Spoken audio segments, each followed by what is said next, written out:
tokoh emansipasi perempuan yang dari zaman pendudukan zaman penjajahan Belanda pun sudah memperjuangkan hak-hak perempuan, dan di hari ini temanya sangat cocok sekali, perempuan dan politik. Di dalam beberapa waktu kemarin ada unggahan di YouTube yang saya nonton, bagaimana ada tokoh-tokoh wanita yang tergabung dalam kabinet Jokowi sekarang ini, yang dibilang bahwa mereka adalah tokoh-tokoh di belakang layar yang sangat memperkuat jalannya roda pemerintahan Pak Jokowi, baik dari sisi ekonomi maupun dari sisi pemerintahan, baik itu dalam maupun luar negeri. Dan Bapak Ibu sekalian, saya merasa bahwa sebetulnya sekalipun ini tanggal 21, Ibu Moderator, Ibu Fancy, kalau cuma perempuan bicara perempuan itu kayaknya kurang pas ya Ibu Bu Ratna ya. Kan harus ada pria yang ngomong soal bagaimana perempuan dan politik di Indonesia. Karena kita tahu bahwa ada untuk jadi anggota parlemen ada yang mewakili perempuan berapa persen? Itu yang lebih tahu Ibu Ratna. Nah, apakah di era nanti menjelang 2024 dan seterusnya, apakah memang persentasenya bisa naik? Nah, itu tergantung nanti dari Ibu Ratna dan teman-teman untuk melihat seperti itu ke depannya seperti apa. Tetapi saya bersyukur Bapak Ibu sekalian, Ibu-ibu sekalian, bahwa bertepatan dengan tanggal 21 hari ini kita boleh melaksanakan sebuah seminar nasional, sekalipun itu virtual, tetapi ini sudah menunjukkan bahwa kita dalam kondisi COVID-19 tetap kegiatan-kegiatan seperti ini kita harus jalankan, dan yang menjadi ujung tombak untuk kita bisa masuk ke new era atau era baru, saya kira peran perempuan juga sangat penting. Nah, mungkin dari hasil seminar ini, harapan kami sebagai pimpinan fakultas bahwa ini bisa memberikan rekomendasi atau sumbang pikiran agar kami bisa juga menyampaikan hasil seminar ini atau pikiran-pikiran kami untuk pemerintah pusat maupun pemerintah daerah, baik itu di tingkat kabupaten, kota maupun provinsi. Nah, terima kasih juga kami sampaikan kepada Ibu Lisa, juga dari teman-teman SLEI yang tetap dalam kondisi COVID-19, sekalipun jauh di Belanda, tapi masih menyiapkan atau meluangkan waktu untuk kita bisa kegiatan di hari ini. Dan terima kasih pula yang sama kami sampaikan untuk Ketua Bagian Hukum HTN dan HAN bahwa sudah boleh merealisasi target-target atau kontrak-kontrak kerja kami dengan Pak Rektor untuk ada seminar-seminar yang sifatnya nasional maupun internasional. Nah, dengan mengucapkan puji syukur kehadirat Tuhan Yang Maha Kuasa, saya membuka dengan resmi seminar nasional dengan tema perempuan dan politik di tanggal 21 April 2021 yang bertepatan dengan hari lahirnya Raden Ajeng Kartini. Semoga Tuhan menyertai kita sekalian. Wassalamualaikum warahmatullahi wabarakatuh. Shalom.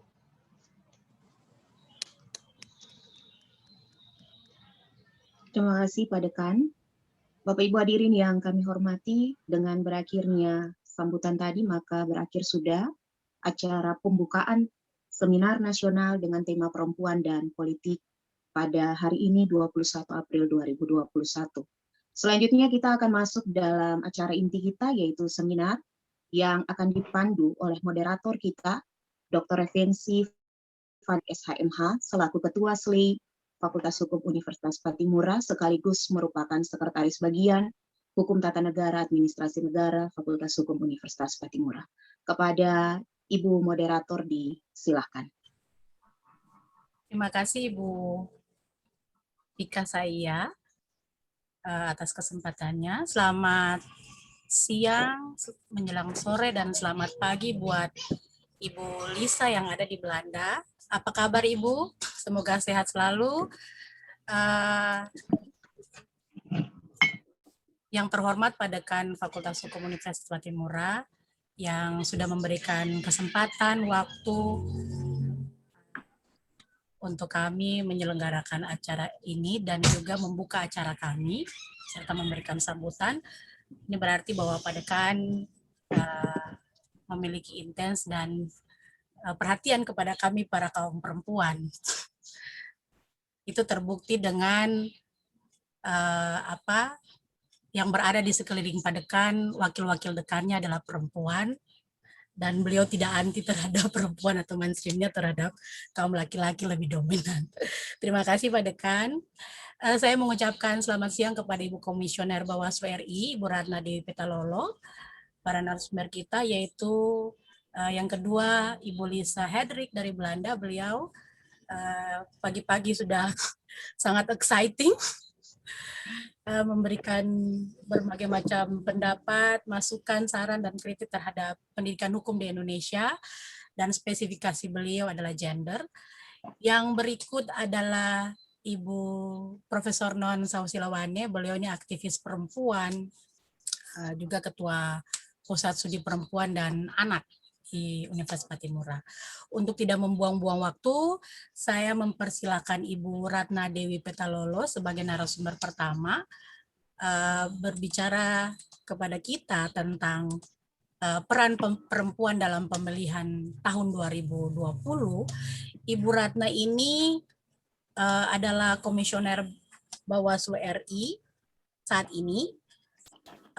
Beliau lahir di Kota Palu, Provinsi Sulawesi Tengah pada 10 Juni 1967, menyelesaikan pendidikan S3-nya di Universitas Hasanuddin.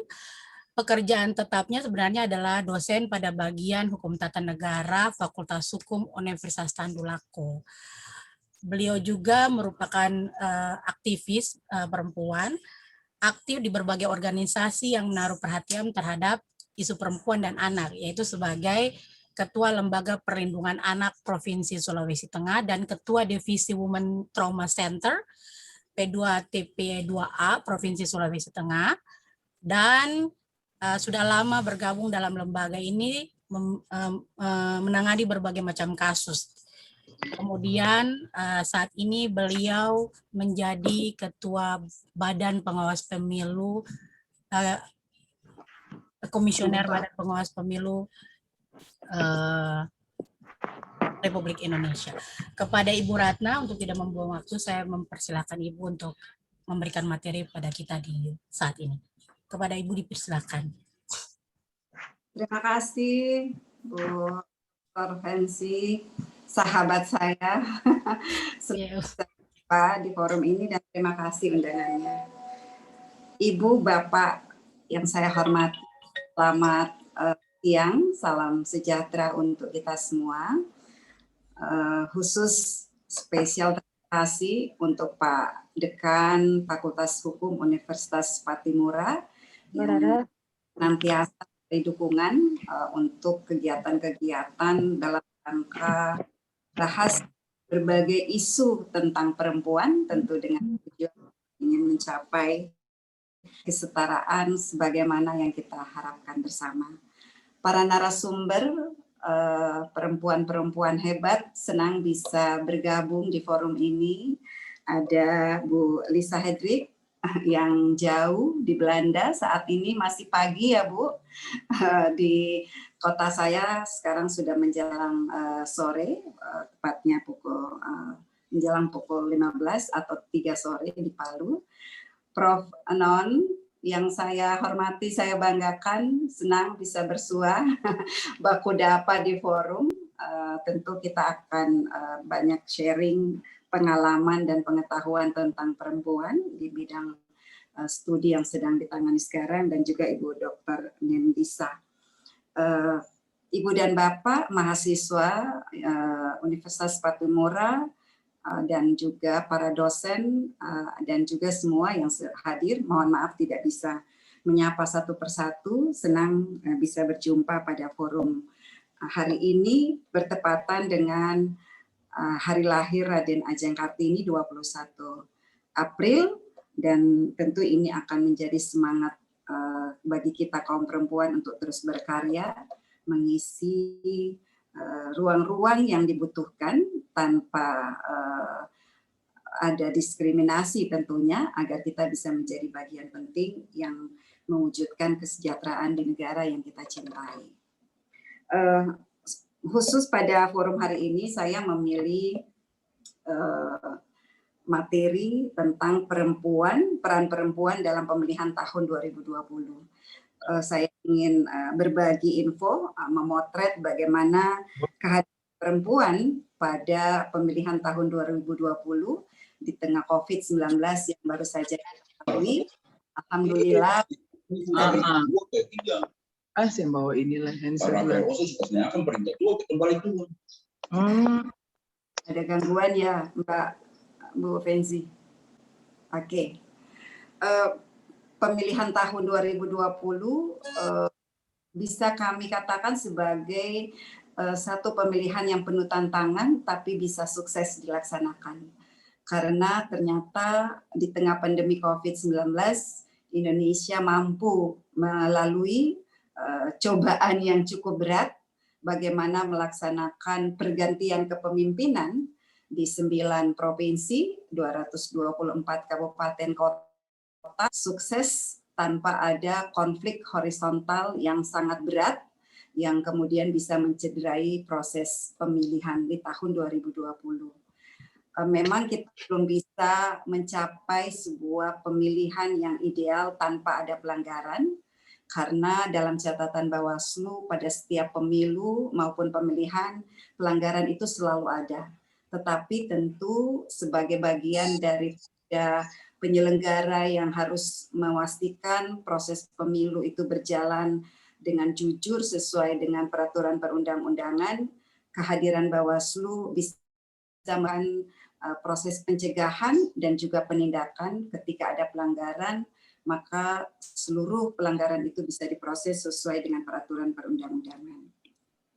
Dalam pemilihan tahun 2020, tentu kehadiran perempuan juga memiliki makna yang sangat penting, karena bagi kami penyelenggara tidak ada demokrasi tanpa kehadiran perempuan. Tidak akan ada kualitas pemilihan ataupun pemilu tanpa kehadiran perempuan sebagai bagian dari penyelenggara yang ikut mendesain, mengawasi, dan juga melakukan proses penanganan pelanggaran. Dan bicara tentang perempuan dan politik, peran perempuan dalam berbagai aspek kehidupan berbangsa dan bernegara, sebenarnya kita sadari betul bagaimana The Founding Father mengkonstruksikan norma yang sudah memandang jauh bagaimana kesetaraan antara perempuan dan laki-laki itu harus dijamin di dalam Undang-Undang Dasar. Sebagaimana yang diatur dalam pasal 28D, kemudian pasal 28E, dan juga pasal 27 Undang-Undang Dasar 1945.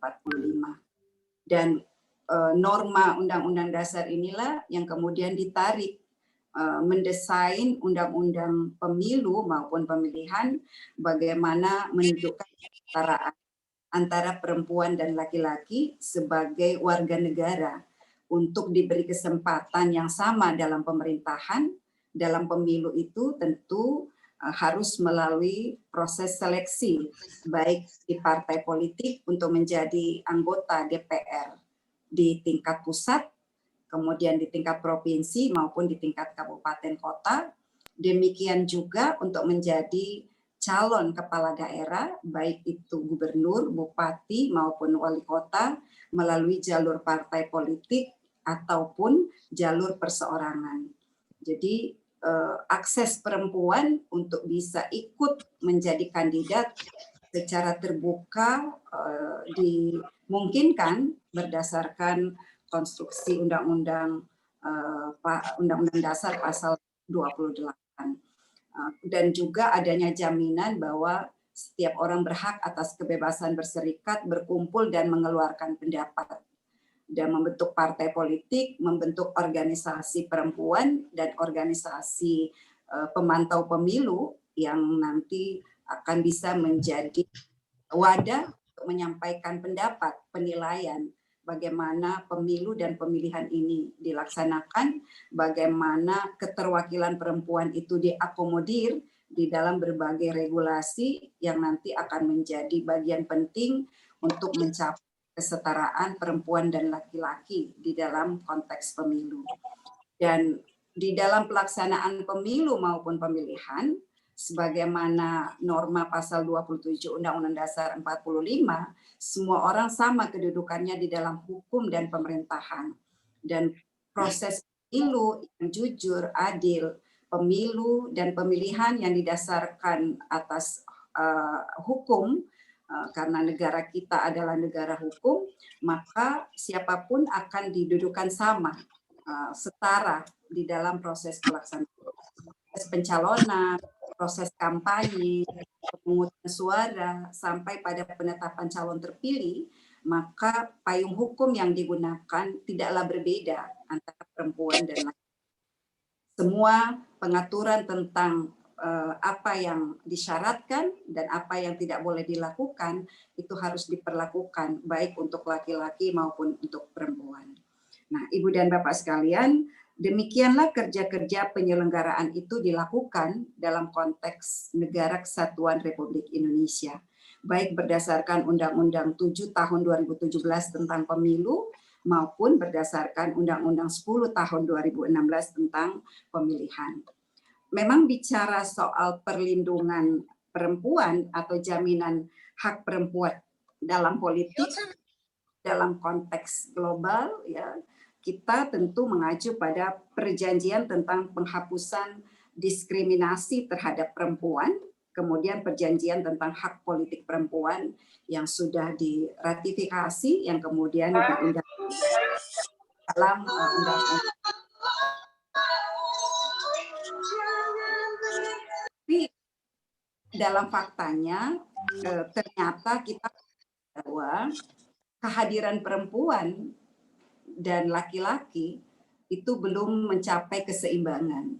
Artinya kesetaraan yang kita harapkan antara perempuan dan laki-laki dalam mengambil peran, ya, baik mengakses informasi, mengambil keputusan penting di dalam pergaulan politik, ternyata belum mencapai harapan yang kita inginkan bersama. Oleh karena itu, maka diperlukan adanya kebijakan afirmatif untuk mencapai kesetaraan tersebut. Demikian juga berbagai peraturan perundang-undangan kemudian dikonstruksikan bagaimana perempuan itu harus mendapatkan perlakuan khusus, misalnya berkaitan dengan pengaturan keanggotaan di partai politik dan juga tata cara mekanisme pencalonan berupa persyaratan ketika partai politik ingin mengajukan calonnya untuk menjadi calon anggota DPR maupun kesempatan untuk menjadi kepala daerah, baik itu gubernur, bupati, dan wali kota. Nah, kebijakan afirmatif ini tentu juga memiliki dasar yang kuat sebagaimana diatur pada pasal 28H ayat 2 Undang-Undang Dasar 1945, bahwa setiap orang berhak mendapat kemudahan dan perlakuan khusus untuk memperoleh kesempatan dan manfaat yang sama guna mencapai persamaan dan keadilan. Nah, berbagai upaya ini sudah dilakukan untuk mencapai apa yang kita harapkan di dalam kegiatan-kegiatan baik itu pemilu maupun pemilihan. Nah, bagaimana peran perempuan sebenarnya di bidang kepemiluan, baik itu pemilu ataupun pemilihan? Ada 4 ranah yang bisa diakses oleh perempuan untuk ikut berpartisipasi dalam kegiatan pemilu. Yaitu pertama, memposisikan atau memilih sebagai penyelenggara pemilu atau pemilihan. Kedua, memilih untuk menjadi bagian dari kontestan, peserta, yaitu calon kepala daerah, atau kalau dalam pemilu adalah calon anggota DPR, calon anggota DPD, atau calon anggota DPRD. Kemudian bisa berperan, berpartisipasi, mengambil bagian sebagai pemantau pemilu, ya, yang akan melihat bagaimana pelaksanaan pemilu atau pemilihan itu dilakukan oleh penyelenggara, dan yang terakhir adalah mengambil peran sebagai pemilih. 4 peran ini memiliki pengaruh yang sangat besar bagaimana bisa menghadirkan perempuan sebagai kepala daerah, baik itu gubernur, bupati atau wali kota, dan juga memiliki peran yang sangat penting untuk bisa melihat bagaimana mendorong ketercapaian atau capaian keterwakilan perempuan untuk mencapai 30% keterwakilan perempuan. Pemilu 2019 ya, dengan berbagai upaya yang sudah dilakukan, ternyata kita belum mencapai 30% target minimal keterwakilan perempuan. Berdasarkan data yang diperoleh hasil pemilu 2019, capaian keterwakilan perempuan di DPR RI baru mencapai 20,5%. Walaupun demikian, ada satu hal yang membanggakan kita, bahwa Ketua DPR RI saat ini dipimpin oleh seorang perempuan, yaitu Puan Maharani. Ini perjalanan panjang, perjuangan panjang yang saya kira tidak mudah. Dari 575 dengan angka 118 keterwakilan perempuan, tapi pucuk pimpinan tertinggi di DPR RI itu bisa direbut oleh perempuan. Di posisi DPD, memang kita sudah mencapai angka 30% keterwakilan perempuan. Tapi sayangnya berbanding terbalik dengan apa yang terjadi di DPR RI, tidak ada satupun pimpinan atau wakil ketua DPD yang diwakili oleh perempuan. Semuanya oleh laki-laki. Nah, komposisi ini tentu menjadi tanda tanya buat kita, ya, perlu kita didiskusikan, karena dengan melihat jumlah capaian di DPR RI yang sesungguhnya lebih banyak laki-laki, pucuk pimpinan itu justru bisa direbut oleh perempuan. Tapi di DPD justru terjadi sebaliknya. Tidak ada satupun wakil ketua yang diwakili oleh perempuan. Ibu-ibu dan bapak-bapak yang saya hormati, ya, perempuan dalam politik di Indonesia, ya, sesungguhnya sudah cukup pengaturannya di dalam berbagai peraturan perundang-undangan untuk mendorong keterwakilan perempuan.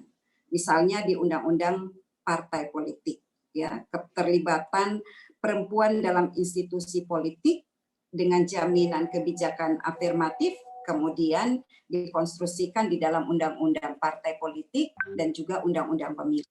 Ya, di Undang-Undang Partai Politik bagaimana ada kewajiban tentang keanggotaan dan kepengurusan yang harus melibatkan 30% perempuan. Demikian juga di dalam proses pencalonan, ya, sudah didesain, diatur bagaimana perempuan itu bisa mendapatkan nomor urut, ya, di angka-angka yang mudah, di mana minimal 3 pencalonan itu harus ada perempuan.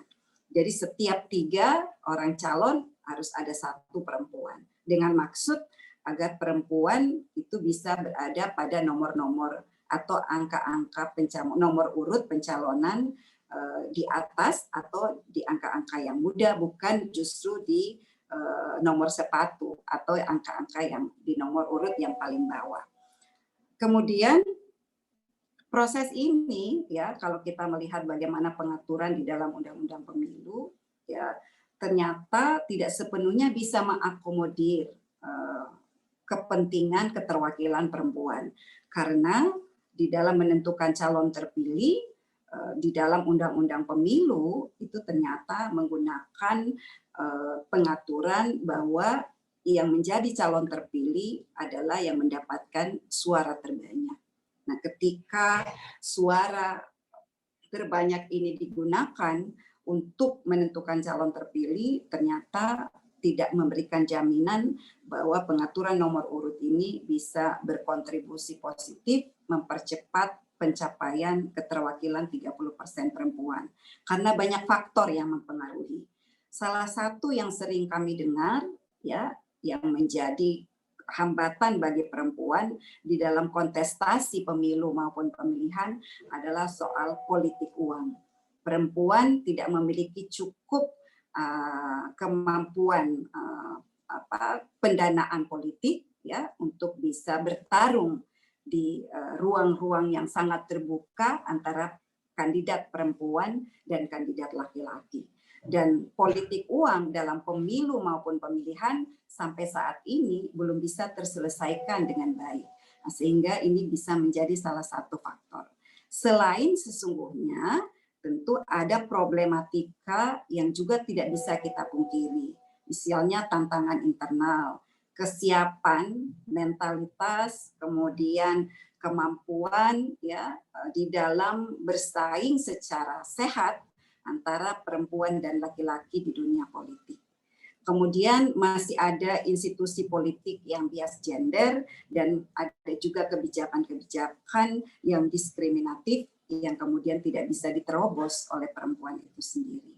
Nah, institusi politik bias gender, misalnya tindakan afirmatif secara normatif ya untuk akses bagi perempuan masuk ke jantung kekuasaan politik sesungguhnya sudah terbuka. Artinya secara normatif tidak ada lagi halangan atau hambatan bagi perempuan. Tapi ketika perempuan itu masuk pada dunia politik, yang dihadapi adalah institusi politik dengan aturan main dan perilaku yang masih maskulin, bias gender. Sehingga bagaimana mengadaptasikan diri dengan institusi yang bias gender ini tentulah menjadi tidak mudah. Perempuan masuk institusi politik bias gender tanpa perlindungan regulasi sistem politik yang setara dan adil sehingga agar dapat menang dan bertahan, perempuan yang harusnya kemudian beradaptasi dengan kondisi ini. Nah, sehingga inilah yang kemudian membuat perempuan memilih mengimitasi perilaku maskulin dalam persaingan meraih jabatan-jabatan politik.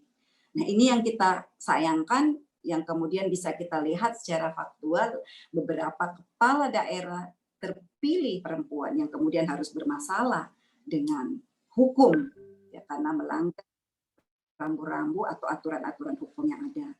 Dan tidak bisa kita pungkiri institusi kepemiluan juga dinominasi oleh laki-laki.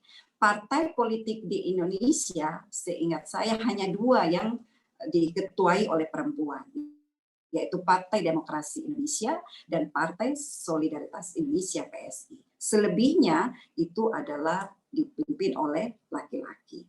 Nah, tanpa tindakan afirmatif tentu akan sulit bagi perempuan untuk mendaftar apalagi sebagai penyelenggara pemilu.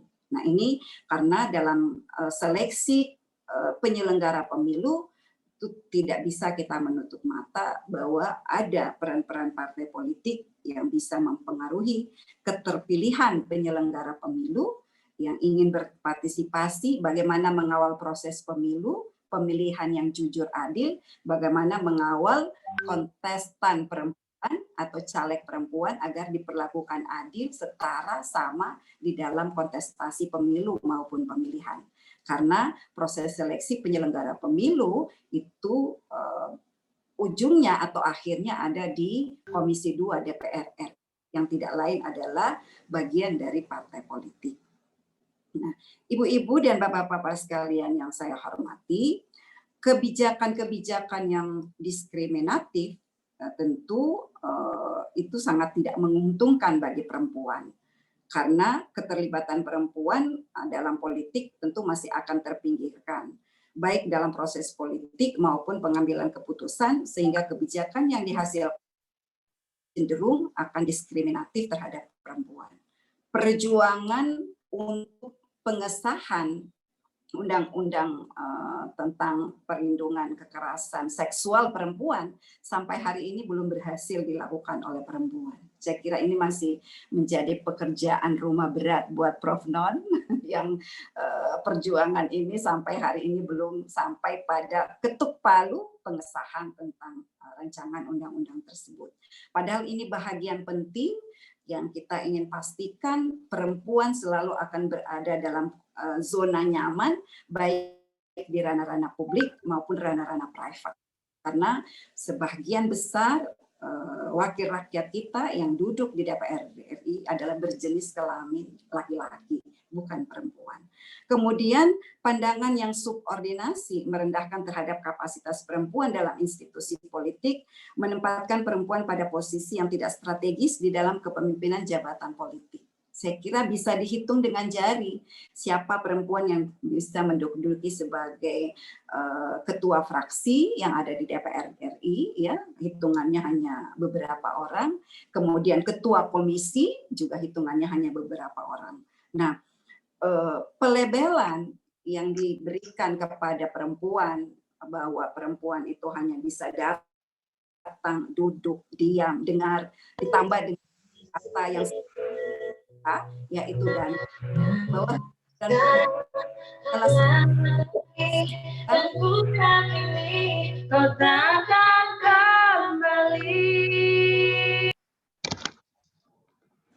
Oke.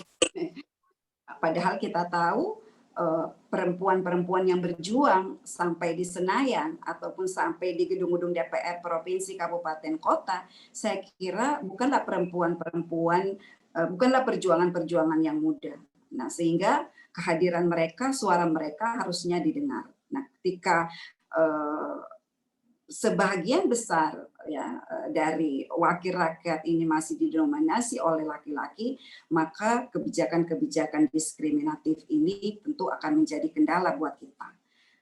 Memang cerita ini mungkin tidak seluruhnya lagi bisa kita dapatkan atau kita temukan di lapangan, tapi sebahagian kecil masih ada. Saya kira nanti Non akan mengulas ini lebih dalam. Budaya patriarki menjadikan perempuan sulit mengekspresikan aspirasinya secara mandiri, sehingga kepentingan politiknya tidak terakomodasi dalam kebijakan. Nah, ini terobosan-terobosan melalui undang-undang formal ataupun melalui kegiatan-kegiatan non formal, pendekatan budaya, tentu sudah kita lakukan. Bagaimana merubah cara pikir bahwa perempuan tidak hanya harus berada di ranah private, tidak mempunyai tugas-tugas domestik saja, tapi bagaimana perempuan harus ikut terlibat di dalam mengambil keputusan di ranah-ranah publik. Karena keputusan di ranah publik yang nanti akan diformalkan dalam undang-undang itu juga akan mempengaruhi bagaimana perlindungan perempuan di dalam kehidupan berbangsa dan bernegara. Nah, di dalam penyelenggaraan pemilu, Bawaslu sebagai institusi pengawasan pemilu yang berperspektif gender, kami sudah mulai merubah bagaimana cara berpikir kami untuk bisa menghadir kepentingan perempuan, kehadiran perempuan sebagai bagian dari penyelenggara pemilu. Memang belum mencapai 30% keterwakilan, 5 orang penyelenggara Bawaslu di pusat, hanya 1 perempuan. Jadi saya ini sering disebut yang paling cantik sendirian di Bawaslu. Tapi label ini bagi saya tidak terlalu menyenangkan, karena keterwakilan perempuan masih terlalu sedikit. Ketika ada keputusan-keputusan yang akan diambil dengan voting, tentu secara komposisi berdasarkan jenis kelamin, tentu saya akan kalah dengan laki-laki. Nah, tentu ini menjadi pekerjaan rumah bagaimana memainkan strategi agar dengan kesendirian ini tidak tertinggal dan tidak dilemahkan beberapa kebijakan-kebijakan yang bisa memperlemah posisi perempuan sebagai penyelenggara pemilu. Nah, oleh karena itu kami melakukan beberapa perbaikan, misalnya review regulasi internal, bagaimana tata kelola organisasi yang masih bias gender, ya. Kemudian pengarus utamaan gender dalam penganggaran, program kerja, dan penguatan kapasitas pengawas pemilu, dan juga rancang pengawasan partisipatif berperspektif gender. Seluruh jajaran kami yang perempuan sekarang bergerak, ya, bagaimana melakukan penguatan kapasitas untuk perempuan penyelenggara pemilu, khususnya pengawas pemilu. Kami bahkan membuat forum tersendiri sebagai media sharing informasi dan penguatan-penguatan ketika berhadapan dengan situasi-situasi sulit. Bagaimana peran perempuan itu di dalam penyelenggaraan pemilihan. Nah, dalam rangka menegakkan kesetaraan gender di dalam pemilu maupun pemilihan, pertama kami memperhatikan bagaimana pembentukan tim seleksi itu harus mewakili kepentingan perempuan dari sisi jumlah komposisi daripada tim seleksi. Nah, akan menghadapi seleksi tahun 2022 yang akan dimulai pada tahun 2021, tentu kami juga berharap pemerintah akan memperhatikan ini.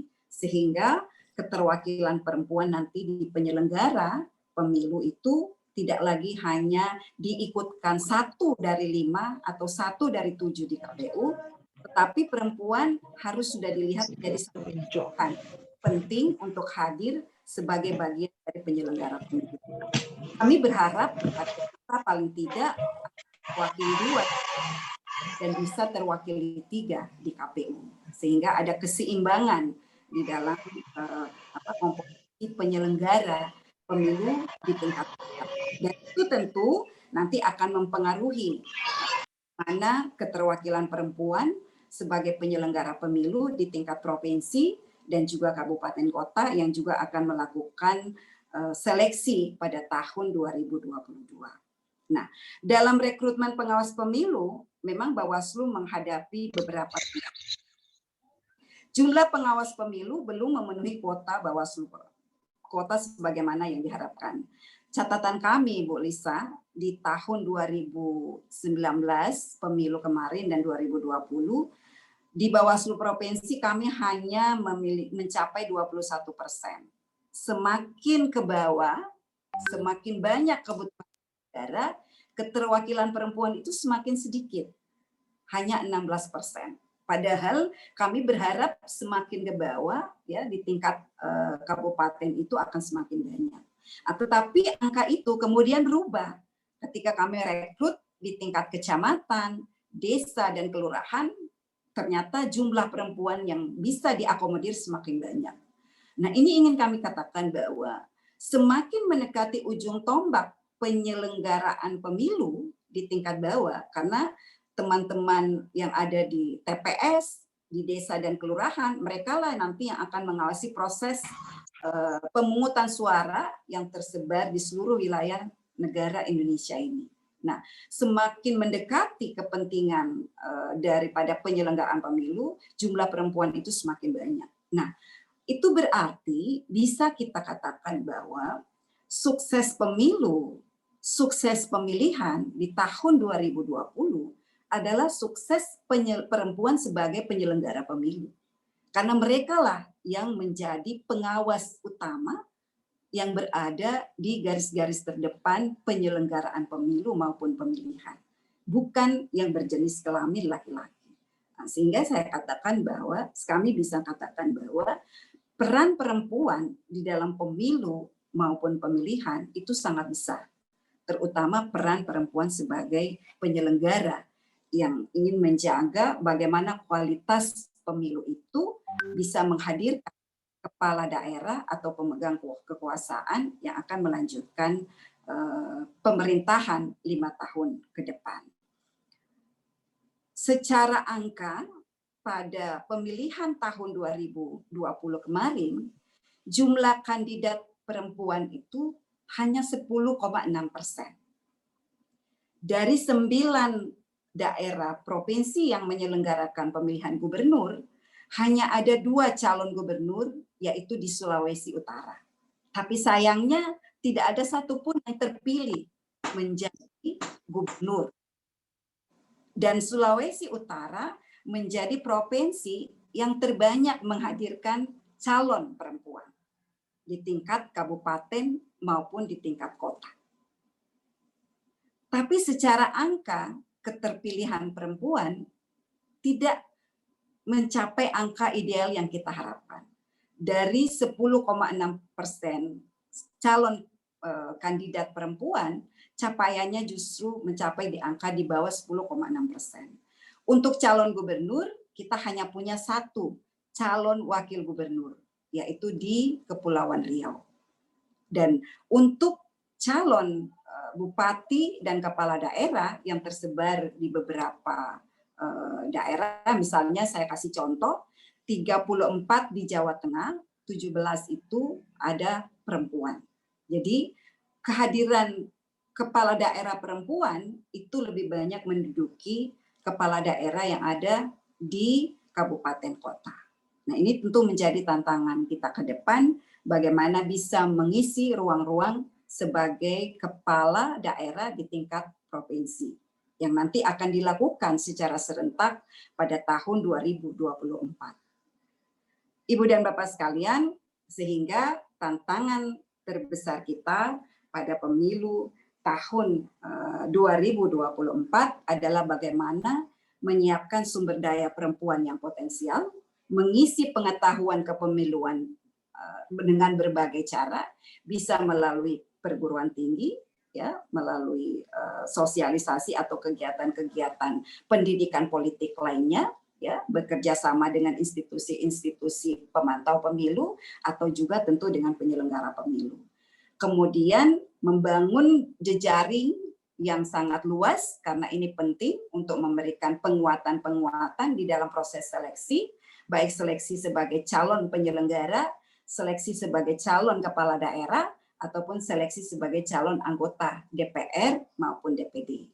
Dan proses seleksi ini perlu kita kawal karena kita punya kepentingan politik yang besar bagaimana menghadapi pemilu tahun 2024 dengan kehadiran perempuan yang memiliki kapasitas untuk ikut bersaing di 4 ranah yang saya sebutkan tadi. Baik sebagai pemilih, peserta, penyelenggara, maupun sebagai pemantau pemilu. Saya kira ini yang bisa saya sampaikan pada sesi diskusi pada pagi hari ini, siang hari ini. Terima kasih, mudah-mudahan bermanfaat. Mohon maaf kalau menggunakan waktu yang terlalu panjang. Terima kasih sahabat saya, moderator PNC. Sama-sama Ibu Ratna Dewi Pitalolo. Luar biasa pemaparannya Ibu. Memang benar bahwa sampai dengan saat ini perempuan selalu berada di tempat yang belum dapat diperhitungkan. Sehingga meskipun banyak yang berusaha untuk menjadi calon tapi belum tentu dipilih. Bahkan meskipun di Indonesia yang mayoritas penduduknya adalah perempuan pun ternyata perempuan sendiri tidak memilih perempuan. Itu dilematis. Berikutnya saya mengundang dengan hormat Ibu Lisa Lothedrick untuk membawakan materi kita di saat hari ini. Kepada Ibu, dipersilakan. Bapak Ibu, Ibu Lisa ini merupakan senior expert gender kami di Strengthening Legal Education in Eastern Indonesia. Memang ada beberapa narasumber kami yang bekerja sama dengan Leiden University dan 3 universitas lain di Indonesia, yaitu Universitas Wirawacana, dari Nusa Tenggara Timur, kemudian ada dari Sumba, dari Mataram, Universitas Mataram. Kemudian narasumber kami yang lain ada juga dari Jentera, ada dari UGM, ada Pak Ricardo Simarmata dan beberapa yang lain, Ibu Bivitri juga, dan Herlambang, Mas Herlambang. Nah, Ibu Lisa silakan mempresentasikan presentasi Ibu di saat hari ini. Pada Ibu dipersilakan. Ya, selamat sore Bapak-bapak dan Ibu-ibu. Ibu Fancy, terima kasih banyak. Dan Pak dosen, Pak Dekan, Pak Agiwen yang saya hormati. Ibu Ratna Dewi Petalo, Ibu Komisioner yang saya hormati, Ibu Non Sahusilawane yang saya hormati, dan Ibu Dr. Nendisa yang saya hormati. Para peserta yang sudah hadir dalam acara ini, selamat sore dan terima kasih banyak atas kehadirannya, dan saya juga ingin ucapkan terima kasih banyak atas undangan untuk hadir dalam acara ini, karena hari ini kita merayakan kelahiran Ibu Kartini 142 tahun yang lalu. judul dari seminar ini ada perempuan dan politik, dan apa tadi yang sudah disampaikan oleh Ibu Komisioner itu sudah sangat menarik dan agak mirip dengan beberapa fakta yang saya ingin membagi. Kalau kita bicara tentang perempuan dan politik, dan kita sadar bahwa Indonesia sudah menjadi satu demokrasi di mana semua warga negara boleh memilih seorang yang merepresentasi masing-masing di parlemen atau di dewan. Kita tahu bahwa di Indonesia ya sekitar 50% penduduk perempuan. Jadi kalau setiap perempuan diwakili di parlemen, bisa dianggap juga bahwa di parlemen seharusnya ada 50% peran. Nah, sebenarnya itu jadi tantangan untuk seluruh dunia, karena di Belanda ini juga belum tercapai. Tapi angka 30% yang sudah diatur di undang-undang juga belum dicapai di Indonesia, jadi itu memang masih satu tantangannya. Dan seperti Ibu Komisioner tadi juga udah sampaikan bahwa di kursi DPRI cuma 20% direbut oleh perempuan. Nah, kenapa itu menjadi satu masalah? Karena memang Indonesia adalah sebuah demokrasi. Semua warga negara boleh memilih seorang yang merepresentasi diri di dewannya. Dan selain itu, satu tantangan besar juga adalah bahwa masih ada banyak kasus kekerasan di Indonesia. Dan juga sistem hukum belum optimal untuk memberikan perlindungan kepada perempuan. Hanya dengan representasi lebih banyak perempuan di dewan, aturan bisa diperbarui dan bisa disesuaikan untuk memberikan perlindungan kepada semua negara, termasuk semua warga, termasuk perempuan dan anak. Seperti laporan dari Komnas Perempuan tahun lalu sebutkan bahwa hampir ada 3.000 kasus kekerasan terhadap perempuan. Dan sebenarnya ini mungkin hanya puncak dari gunung es, karena satu tantangan lain adalah bahwa banyak kasus kekerasan terhadap perempuan juga tidak dilakukan, karena mungkin di pihak kepolisian kebanyakan laki-laki. Jadi perempuan tidak merasa nyaman untuk melaporkan kasus kekerasan, karena dia diterima dengan kata-kata yang tidak memberikan lindungan yang dicari pada saat perempuan mengalami itu. Terus satu tantangan juga yang adalah di Indonesia, tapi juga di Belanda dan banyak fakultas lain, bahwa masih ada banyak pelecehan seksual di perguruan tinggi, ya, dan itu juga jarang dilapor. Nah, kalau kita bicara tentang perempuan dan politik, dan ini ada acara yang dilakukan di tingkat fakultas, saya ingin sedikit menggali apa sebenarnya bisa menjadi peran fakultas atau peran perguruan tinggi untuk membentukkan lebih banyak perempuan yang ingin bersuara, yang akan menjadi aktif di bidang politik. Karena untuk menjadi aktif di bidang politik, setiap orang, laki-laki atau perempuan, perlu menerapkan beberapa keterampilan. Kan harus mampu bicara, harus menjadi pimpinan, harus juga mampu untuk mendengar tentang masalah-masalah yang ada. Nah, menurut saya, Fakultas Hukum Unpati bisa berperan besar di situ untuk menciptakan lebih banyak perempuan menjadi aktif di bidang politik. Nah, karena hari ini Hari Kartini, dan Ibu Kartini menjadi satu sosok dan satu ibu yang berikan banyak inspirasi kepada perempuan Indonesia. Saya juga memikir, kalau saya bicara tentang perempuan dan politik, siapa menjadi inspirasi buat saya? Dan kebetulan saya ingin ceritakan sedikit tentang satu teman. Karena dulu waktu saya kuliah di Wageningen, di Belanda, saya juga jadi aktif di satu himpunan mahasiswa, di mana saya memastikan bahwa hak mahasiswa dipenuhi, dan kami punya sebuah helpdesk. Kalau ada masalah dengan mahasiswa, kami selalu melaporkan masalah itu kepada Dewan Pimpinan Universitas.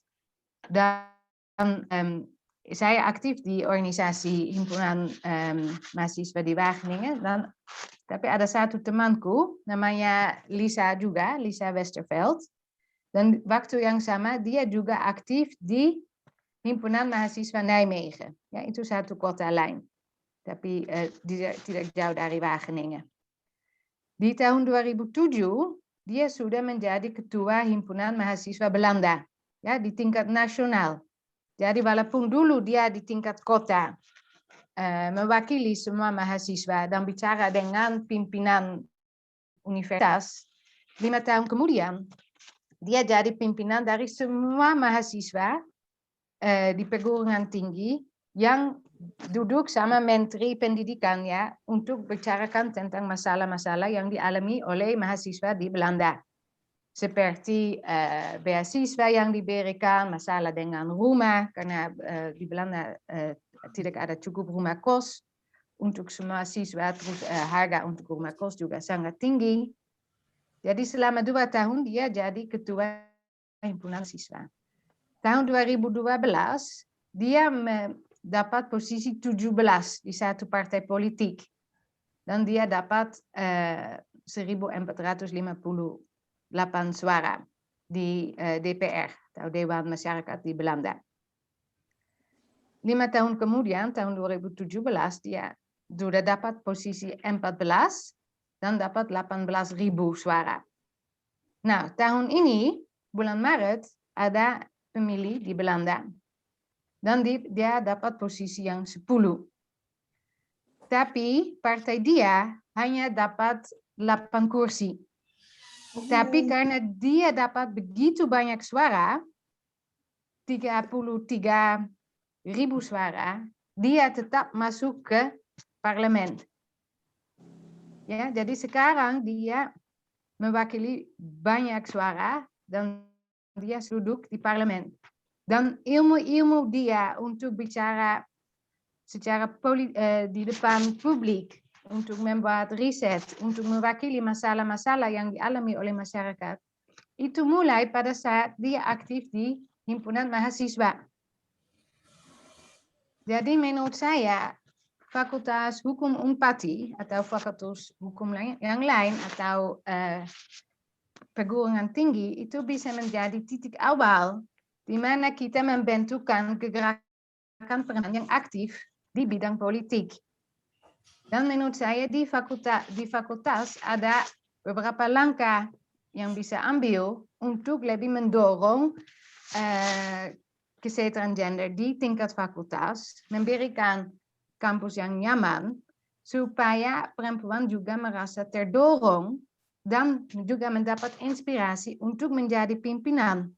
Dan mungkin tidak langsung mereka akan dipilih di DPR RI, tapi itu seperti contoh dari Ibu Lisa, itu bisa langkah per langkah, mungkin di tingkat universitas dulu, atau di tingkat fakultas dulu, terus dari fakultas bisa di tingkat universitas. Dari tingkat universitas mungkin bisa di daerah, di tingkat wali kota. Dan dari situ bisa naik dan pasti pada satu saat bisa juga masuki dan menduduki kursi di DPR RI. Nah, apa saja ide-ide atau langkah-langkah yang bisa diambil di tingkat fakultas?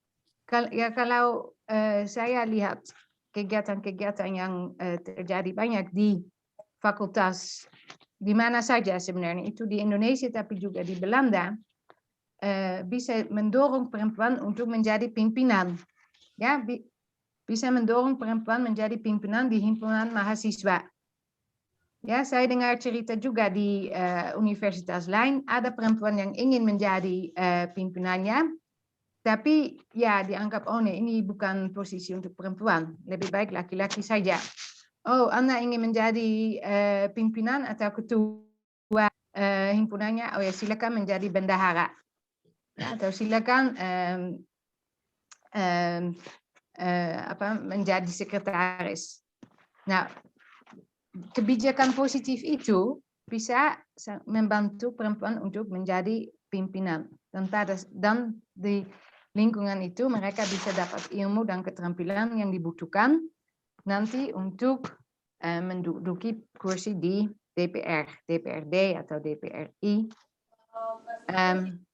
Kalau lihat saja di lingkungan belajar, itu juga bisa mulai di mana perempuan menjadi pimpinan di kalau ada tugas kelompok. Ya, sering sekali ada perempuan yang buat notulensi dan tidak berikan presentasi. Presentasi diberikan kepada laki-laki. Seorang dosen juga bisa ambil peran aktif di situ untuk mendorong perempuan yang membuat presentasi. Ya, dan juga di kebijakan himpunan mahasiswa bisa juga ada sebuah aturan bahwa setiap tahun kedua harus ada perempuan yang jadi pemimpin. Ya, dengan kebijakan itu bisa memberikan kesempatan yang adil dan yang sama buat laki-laki dan perempuan. Ya, tapi itu tidak hanya perempuan yang selalu harus bersuara atau bergerak untuk menjadi pimpinan. Kan itu bisa juga dengan langkah-langkah yang diambil oleh laki-laki. Ada istilah he for she. Ya, dia untuk dia kalau diterjemahkan ke bahasa Indonesia, tapi itu laki-laki buat perempuan, dan itu sudah sebuah komitmen yang juga sudah ditandatangan oleh Presiden Indonesia Pak Jokowi, ya, di mana laki-laki berkomitmen untuk memberikan kesempatan kepada perempuan, ya, jadi laki-laki juga bisa berikan kesempatan kepada perempuan untuk menjadi presenter, untuk menjadi pimpinan. Ya. Nah, yang juga sangat akan membantu untuk memberikan kampus yang aman, ya, untuk semua dosen, untuk semua karyawan, dan juga untuk mahasiswa. Karena saat ini masih ada banyak pelecehan seksual juga di lingkungan perguruan tinggi. Jadi akan sangat penting kalau ada kebijakan tentang pelecehan seksual, ada sistem di mana mahasiswa bisa melapor pelecehan seksual yang anonim, dan akan ada sistem hukum yang berlaku untuk para pelaku. Saya pikir ini ada dua langkah yang bisa ambil di tingkat fakultas untuk membentukkan atau menanam biji kepada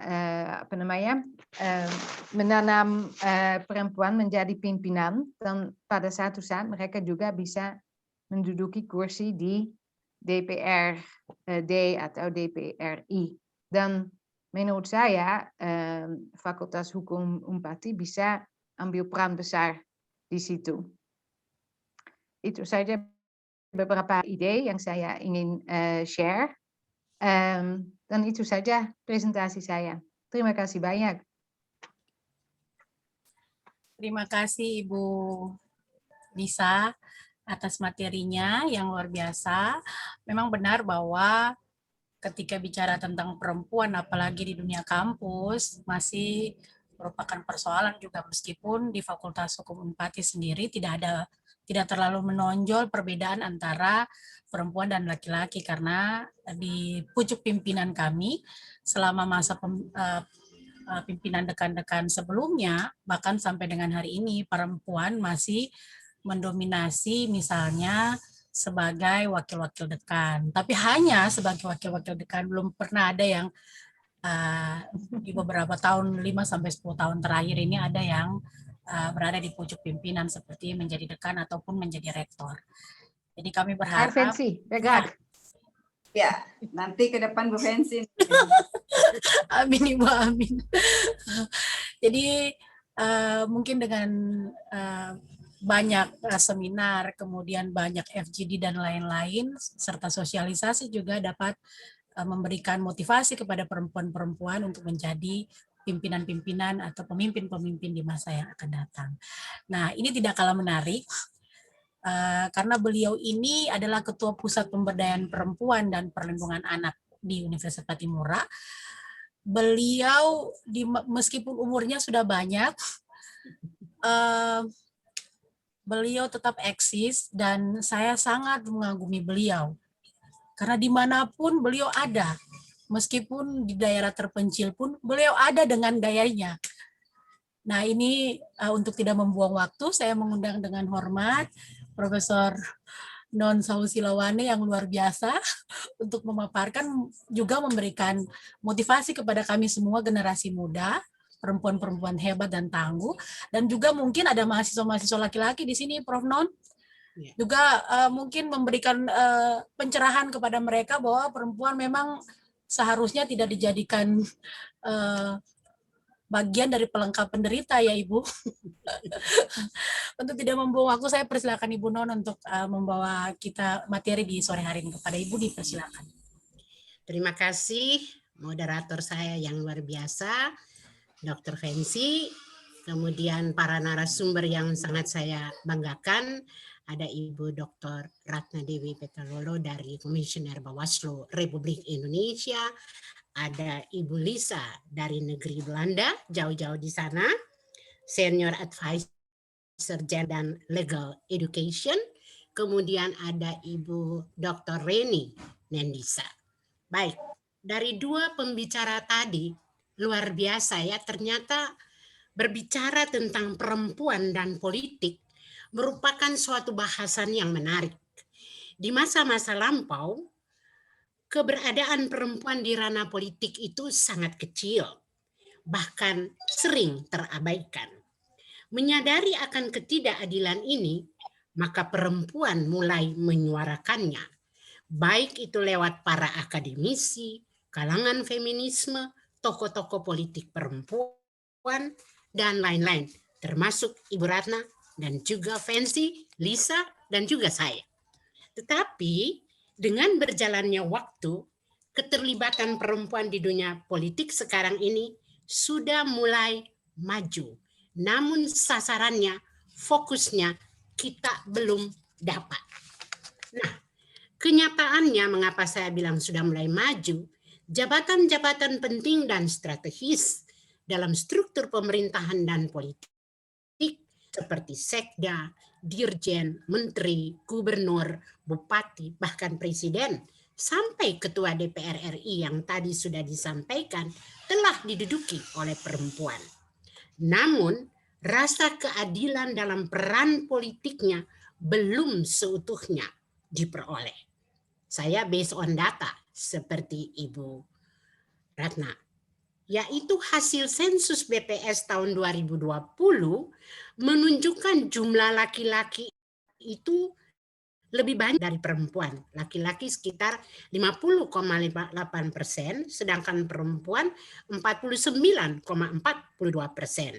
Jumlah calon terpilih perempuan di parlemen dalam pemilihan umum tahun 2019 meningkat dari 131 orang di tahun 2014 menjadi 162 orang.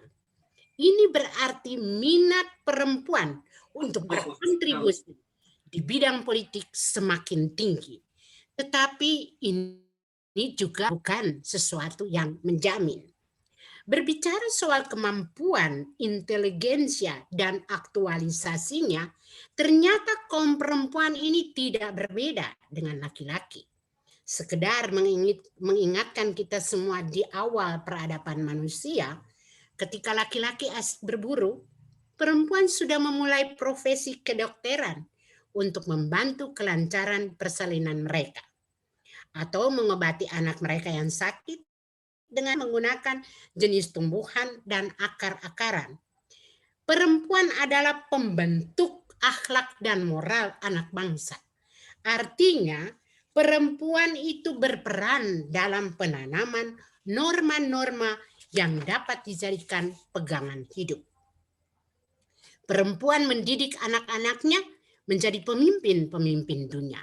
Kita selalu bilang, di balik kesuksesan seorang laki-laki, paling tidak ada 2 yang berdoa, istri dan ibunya, dan itu jelas.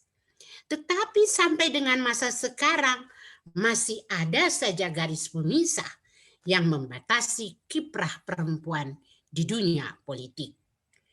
Perempuan masih saja dijebloskan dalam politik hegemoni dan represif. Saya ingin menyoroti 2 hal yang memang tadi juga sudah disentuh oleh Ibu Ratna dengan data-data yang luar biasa, yaitu budaya patriarki dan institusi politik. Yang pertama, budaya patriarki. Pandangan masyarakat selama ini dan bahwa sejatinya perempuan itu lebih baik beradalah di ranah domestik, sementara laki-laki ada di ranah publik, termasuk dunia politik. Hasil penelitian banyak menunjukkan ada kekhawatiran jika perempuan terlalu aktif di dunia politik, jangan-jangan tugas utamanya di rumah sudah tidak dilakukan lagi. Oleh karena itu perempuan tidak pernah dibebaskan dari tugas rumah tangga. Atau tiba-tiba perempuan berubah menjadi superwoman, tidak gemulai selaku penunggu rumah. Atau menjadi haus kuasa, layaknya dunia laki-laki di ranah publik. Ini katanya intrik-intrik dunia politik yang demikian. Padahal kalau kita mau telusuri lebih dalam, sebenarnya perempuan itu memiliki kerinduan juga untuk berperan bersama mitranya, yaitu laki-laki, menentukan kebijakan politik guna mengatasi persoalan-persoalan masyarakat, termasuk di dalamnya persoalan-persoalan perempuan. Seyogyanya, perempuan itu lebih memahami persoalan perempuan dan dia akan lebih giat untuk memperjuangkan kepentingan perempuan. Memang kita tahu untuk menghilangkan atau kita meminggirkan patriarki itu tidak gampang seperti membalik telapak tangan. Kita tahu bahwa budaya patriarki itu adalah satu konstruksi sosial yang sudah dibangun berabad-abad akibat dominasi laki-laki terhadap perempuan. Di sini saya tidak bicara tentang saya mendiskriminasikan laki-laki, tetapi barangkali mungkin budaya patriarki ini dapat kita atasi melalui peningkatan peran perempuan dalam masyarakat dengan memberdayakan dirinya. Undang-Undang Nomor 7 Tahun 1974 tadi sudah dijelaskan juga oleh Ibu bahwa segala macam bentuk diskriminasi itu harus dihilangkan. Nah, ini rohnya, roh yang sebenarnya diinginkan oleh kaum perempuan. Saya tarik sedikit sejarah kita. Bahwa ketika tahun 1948 PBB itu kan sudah Declaration of Human Rights. Kemudian kita lagi lihat konferensi internasional perempuan dunia di Beijing misalnya tahun 1995, 50.000 hadir untuk membicarakan perbedaan hak antara laki-laki dan perempuan. Sebelumnya ada di Meksiko tahun 75, Copenhagen 1980, Nairobi 1985. Semuanya ini ditujukan untuk perempuan dengan semua isu-isunya yang luar biasa. Perempuan dan kemiskinan, perempuan dengan lingkungan hidup, perempuan dengan pendidikan, kesehatan, dan juga perempuan yang bermain di ranah politik. Yang kedua, institusi politik. Tadi Ibu bilang bias gender. Benar Ibu Ratna. Institusi politik kita ini belum sepenuhnya tidak benar-benar komitmen penuh untuk pemberdayaan perempuan. Sehingga caleg perempuan yang diusulkan juga itu terkadang hanya untuk memenuhi kuota 30%. Tidak banyak perempuan yang muncul di ranah politik punya vote getter. Hampir-hampir tidak ada. kita juga berangkat dari sejarah di tahun 2024 itu di tanggal 25 November 2002 itu di Kompas dikatakan bahwa demo perempuan di gedung DPR masuk headline banjir minder head nota kuota perempuan. Ini kan sesuatu tindakan yang luar biasa. Perempuan merasa terpinggirkan dan nampaknya itu belum dengan sepenuh hati dilepaskan para mitranya itu untuk juga perempuan mendapatkan tempat yang sama. Dengan memberdayakan diri, perempuan pasti meningkatkan pengetahuannya.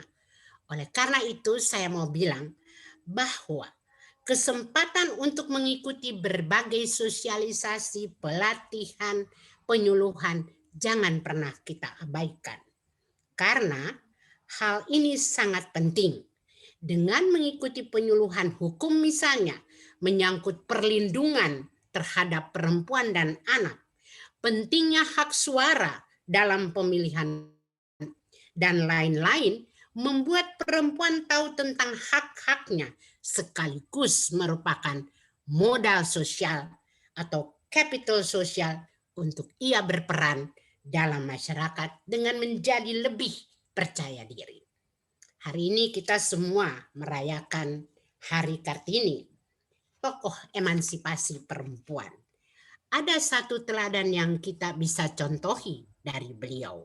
Bagaimana Kartini dapat memperjuangkan tujuan dan cita-citanya secara feminin dan elegan hanya lewat surat. Mengapa? Karena dia dengan caranya yang humanis dapat memperjuangkan haknya agar bisa sederajat dengan laki-laki. Walaupun mungkin saja pada waktu itu dia bisa dapat melakukan langkah yang lebih ekstrim. Ini membuktikan kepada kita bahwa perjuangan itu tidak semata-mata mengandalkan fisik. Sehingga dari perjuangan tokoh perempuan ini menginspirasi kita semua bahwa strateginya menjadi contoh bagi banyak orang. Berjuang sendiri, memacu diri, berinovasi. Dengan begitu, cita-cita akan tercapai dan menjadi poros dalam perubahan. Mengakhiri pembicaraan saya ini, saya ingin mengatakan, hak berpolitik merupakan hak asasi dari setiap manusia. Bahwa lepas dari keterikatan adat atau budaya, kesetaraan gender yang proses yang masih terus-menerus kita perjuangkan dan kita jalani menuju keadilan gender patut diberikan kepada perempuan. Sejarah mencatat, perempuan telah berpolitik secara fisik maupun non-fisik dalam perjuangan merebut kemerdekaan di seluruh wilayah Indonesia. Di Aceh kita tahu perjuangan perempuan Cut Nyadin.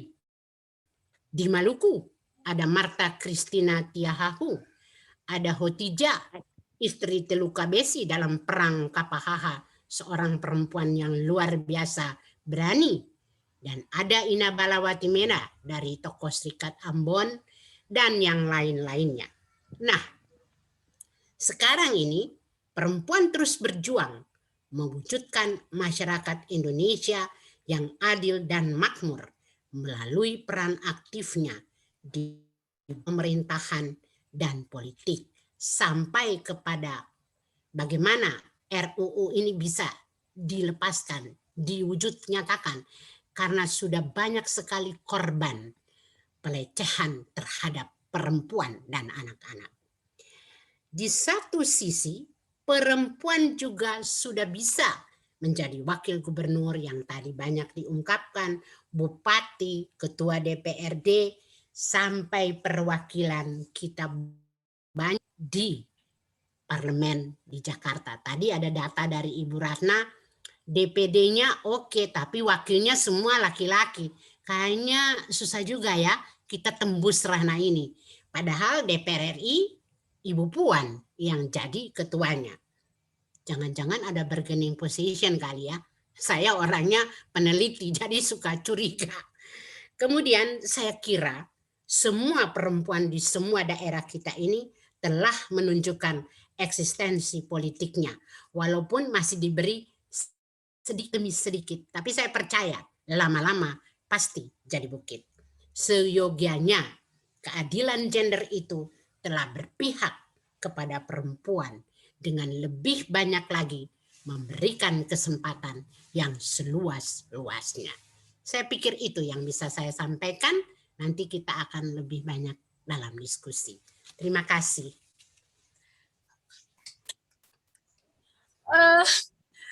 Terima kasih Prof. Non, Ibu Non. Dari tadi saat Ibu memaparkan presentasi Ibu, saya tertawa, senyum, antara gembira dan memang agak rada-rada pesimis. Tetapi saya percaya bahwa di zaman sekarang, reformasi memang berbeda dengan zaman Orde Lama yang bahkan Orde Baru di mana perempuan tidak diberikan kesempatan yang banyak. Tapi sekarang memang sudah diberikan kesempatan yang luas kepada perempuan. Meskipun, tanda kutip, budaya patriarki kita tidak pernah menghendaki atau memang mungkin mereka tidak rela agar perempuan menjadi pemimpin. Seperti itu ya Ibu Non. Bapak Ibu sekalian, para narasumber, saya berusaha untuk menghubungi Ibu Reni. Beliau ternyata tidak bisa masuk karena sinyal beliau yang bermasalah, Bapak Ibu. Karena di belakang kadang-kadang tadi padam listrik karena hujan besar. Jadi mungkin beliau tidak bisa masuk. Dari tadi saya sudah lihat di sini coba masuk keluar dan ternyata tidak bisa. Tapi itu tidak meredupkan semangat kita sebagai perempuan-perempuan yang terus berkarya. Kita akan membuka sesi berikutnya yaitu babak diskusi pertanyaan. Para peserta boleh raise hand untuk kemudian diberikan kesempatan oleh moderator, oleh saya, untuk Anda semua bertanya. Tetapi Ibu Non, Ibu Ratna, dan Ibu Lisa ternyata setelah ada link yang saya berikan untuk para penanya, para peserta, sudah cukup banyak juga ini pertanyaan untuk 3 narasumber kita. Tapi saya menginventarisir saja pertanyaan-pertanyaannya. Ini ada pertanyaan pertama untuk Ibu Dewi. Pertanyaannya ada beberapa, Bu, tapi saya mencatat yang penting-penting dan ada yang hampir sama. Pertanyaan pertama mungkin Bu Dewi, sejauh mana Ibu mendukung atau menolak peran-peran perempuan dalam politik? Ini ngeri-ngeri sedap Ibu pertanyaannya. Antara menuduh dan pro dan menuduh ya Ibu ya pertanyaannya. Kemudian yang kedua pertanyaannya, mengapa tingkat partisipasi politik kaum perempuan di sejumlah negara, termasuk di negara Indonesia yang mayoritasnya Muslim, sangat kecil? Adakah sekat-sekat sosial kultural yang menghambat perempuan sehingga perempuan itu kerap menjadi lebih tertutup dibandingkan dengan laki-laki? Padahal bukankah sejarah telah memberikan pelajaran bahwa banyak perempuan yang sukses menata kehidupan publik termasuk kehidupan politik. Pertanyaan berikutnya lagi, Bu. 3. Apakah masalah perempuan dan anak akan selesai ketika banyak perempuan menjadi anggota DPR, bahkan menjadi ketuanya? Mungkin ini pertanyaan juga mengarah ke Ibu Non juga ya, dan Ibu Lisa. Lalu pertanyaan keempat adalah, di Indonesia legislator laki-laki skeptis soal kuota gender untuk perempuan dalam politik. Pendapat Ibu seperti apa? Demikian Ibu, boleh Ibu menjawab langsung karena ada beberapa pertanyaannya lagi.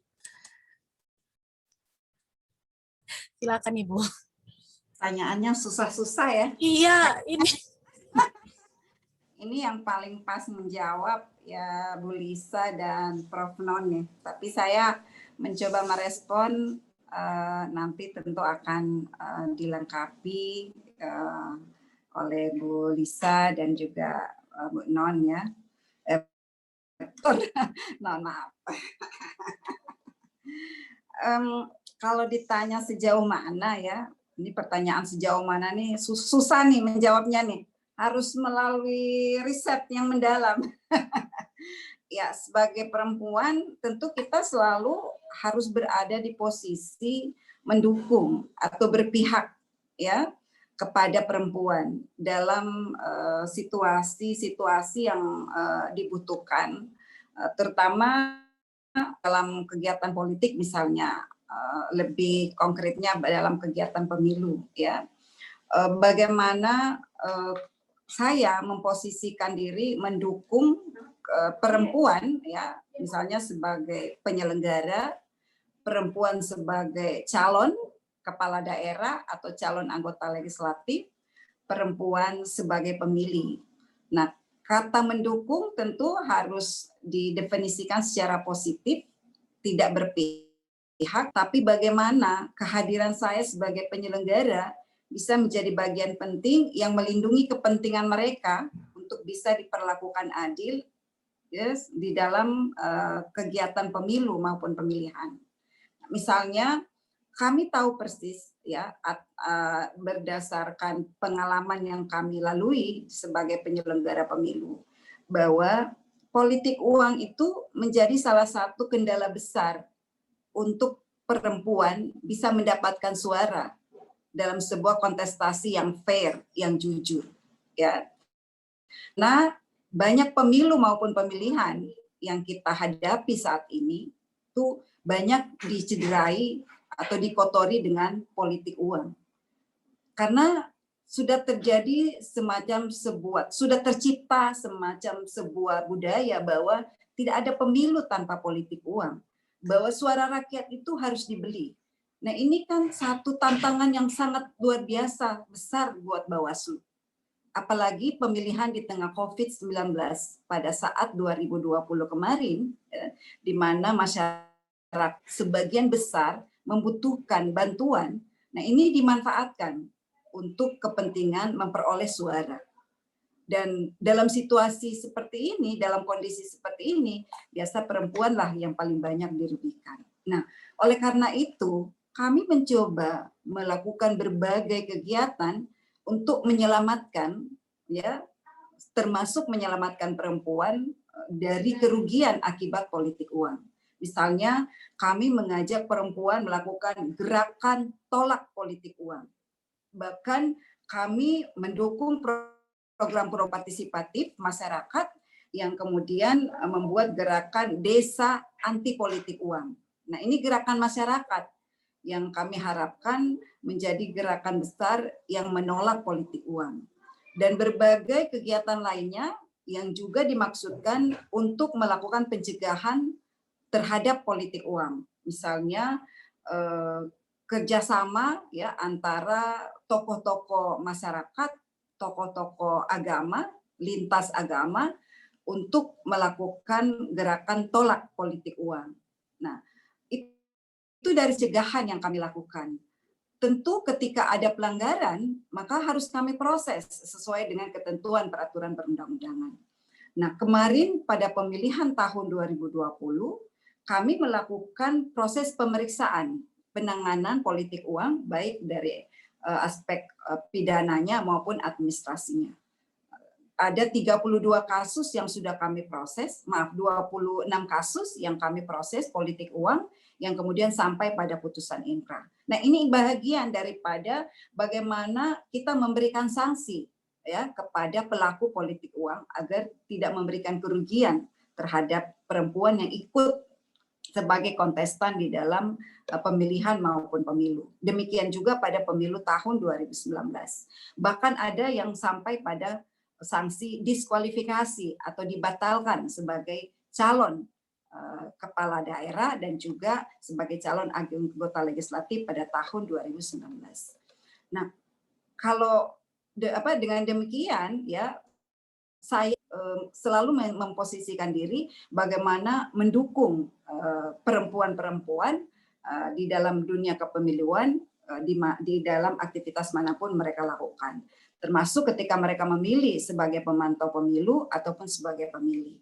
Dan bahkan kami aktif mengembangkan program yang namanya pengawas partisipatif, di mana keterwakilan perempuan itu menjadi perhatian saya. Artinya di dalam setiap periodik program pengawasan partisipatif dalam rangka meningkatkan pendidikan politik kepada pemilih pemula termasuk perempuan, perempuan harus diikutkan.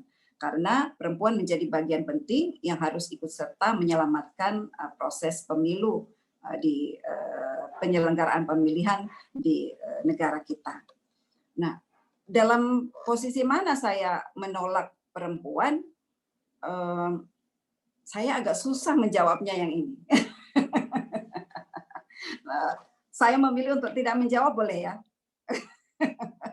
Saya akan pindah ke pertanyaan berikut. Saya tidak mendapatkan data yang akurat untuk kemudian mengaminkan bahwa partisipasi perempuan itu sangat kecil pada pemilihan tahun 2020. Karena memang data terpilah kami soal pemilih laki-laki dan perempuan itu belum kami miliki. Tetapi saya optimis 2020 pemilih perempuan itu sangat tinggi karena gerakan pendidikan politik yang dilakukan oleh Bawaslu, baik melalui banyak pengawasan partisipatif, kemudian kegiatan sosialisasi, itu kami lakukan secara kontinu. Walaupun di masa pandemi COVID-19, gerakan ini tidak berhenti. Kami melakukannya secara daring, ya, dan kami lakukan secara terus-menerus karena kami tidak ingin capaian partisipasi pemilih di tahun 2020 itu menurun akibat COVID-19. Walaupun kemarin banyak yang pesimis bahwa angka partisipasi akan menurun, tapi ternyata itu tidak terbukti. Data perolehan suara dan data partisipasi pemilih di tahun 2020 ini, di pemilihan serentak tahun 2020 ini, justru capaiannya lebih tinggi dari pemilihan tahun 2015, 2017, maupun 2018 yang dilaksanakan di kondisi normal tanpa pandemi. Di tahun 2020, capaiannya justru mencapai angka 76,01%. Hanya kurang 1% dari target yang akan dicapai oleh KPU, yaitu 77%. Nah, ini secara angka capaian secara umum kita meningkat. Saya tidak mendapatkan data yang akurat bahwa partisipasi perempuan itu kecil, lebih kecil dari partisipasi laki-laki. Kalau ditanyakan apakah masalah perempuan dan anak akan selesai setelah perempuan menjadi ketua DPR, saya kira tidak, ya, tidak juga tidak bisa dengan serta-merta bisa diselesaikan. Karena yang menentukan kebijakan-kebijakan, ya misalnya dalam pembentukan undang-undang yang berpihak pada kepentingan perempuan, itu bukan hanya suara perempuan, tapi juga suara laki-laki. Nah, kalau kita lihat dari sisi jumlah yang saya sebutkan tadi, jumlah perempuan dengan jumlah laki-laki itu masih jauh lebih kecil dari laki-laki. Nah, tentu kita tidak hanya berkeinginan bahwa perempuan menyuarakan suara perempuan, perempuan menyuarakan kepentingan perempuan, tapi laki-laki juga menyuarakan kepentingan perempuan. Nah, sehingga perlu strategi bagaimana ya memberikan masukan, pencerahan, ya saya kira ini tugasnya Prof. Non, kepada laki-laki agar dia berpihak pada kepentingan perempuan. Karena tidak ada laki-laki yang tidak butuh perempuan. Ya, saya kira kita semua sepakat dan tidak ada laki-laki yang lahir tidak dari rahim perempuan dan laki-laki butuh perempuan. Jadi perempuan itu bukan hanya sekedar mitra kerja, bukan hanya sekedar memenuhi kuota 30% menurut pandangan saya, tapi perempuan itu memang dibutuhkan pikirannya, ya, pandangannya, ya, agar setiap kebijakan-kebijakan yang dilahirkan itu memenuhi seluruh kebutuhan manusia, seluruh kebutuhan rakyat Indonesia, perempuan dan juga laki-laki. Nah, ini yang kita rasakan bahwa ternyata sebagian besar kebijakan yang dilakukan belum berpihak pada kepentingan perempuan. Misalnya soal bagaimana perempuan mudah mengakses terhadap pendidikan, kesehatan, lingkungan hidup, dan tadi banyak hal yang sudah disampaikan oleh Prof. Non. Jadi tidak semua persoalan bisa terselesaikan hanya ketika perempuan memegang kekuasaan tertinggi sebagai pengambil kebijakan. Tapi paling tidak dengan posisi sebagai pemegang kekuasaan tertinggi, perempuan bisa mengendalikan, artinya bisa mengarahkan dan bisa mempengaruhi forum untuk mengambil kebijakan yang berpihak kepada kepentingan perempuan. Dan tentu perempuan yang terpilih sebagai pengambil kebijakan tertinggi harus punya pemahaman yang komprehensif terhadap perempuan itu sendiri. Karena tidak sedikit juga perempuan yang tidak berpihak pada kepentingan perempuan. Saya kira ini yang menjadi hal yang sangat menyedihkan buat kita. Bahwa ketika ada perempuan yang mewakili kepentingan, mewakili perempuan di parlemen, ternyata juga tidak bisa menyuarakan kepentingan perempuan. Walaupun itu banyak faktor yang mempengaruhi. Misalnya karena kekuatan partai politik yang memang tidak mendukung kebijakan yang berpihak pada kepentingan perempuan, dan sebagai perempuan dia tidak bisa mengambil keputusan sendiri, harus berdasarkan keputusan dari partai politik. Saya kira itu, Bu Moderator, yang bisa saya respon. Luar biasa, Ibu. Pertanyaannya juga luar biasa dan memang butuh jawaban yang luar biasa juga ya, Bu ya. Ternyata yang hadir di sini mereka semua tidak mau raise hand dan tidak mau bertanya secara langsung, tetapi mereka banyak sekali membuat pertanyaan di link pertanyaan, Bu. Dan ini ada pertanyaan berikut untuk Ibu Lisa.